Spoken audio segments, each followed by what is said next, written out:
One.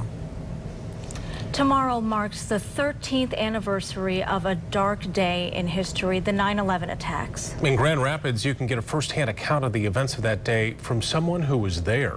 24 Hour News 8's Joe LaFurgey has more on the mobile museum. The name of the exhibit is Never Forget. And more than a decade after the attacks, the people running the show say forgetting is a real concern. Despite a driving rain, crowds made their way into the semi-trailer parked in the Gerald R. Ford Museum parking lot. For some, it was an emotional journey, a way to remember that tragic day 13 years ago.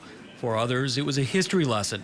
Maureen Rabeau brought her little sister Joanna, born long after the September 11th attacks. She's an American citizen, and this is a very important part of our history.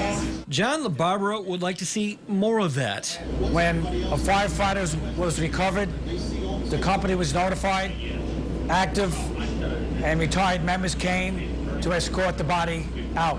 LaBarbera is one of the many emergency workers who ran towards the burning Twin Towers while everyone else was running away.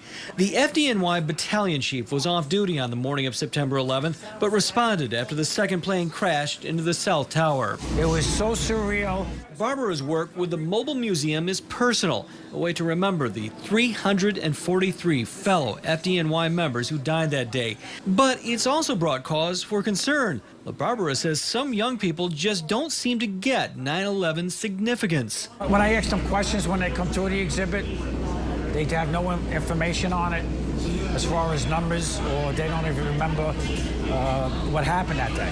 And that is a big worry for LaBarbera and others who risked so much and lost so much on September 11th. We lost some of the greatest guys in the world, those 343 guys, other first responders, police officers, EMTs, 2,900 civilians. But we have to make sure America doesn't forget. Tomorrow on Daybreak, Brett Thomas will take you inside a classroom to find out how teachers are telling the 9/11 story to a generation that wasn't even born when the attacks happened. In Grand Rapids, Joe LaFurgey, 24 Hour News 8.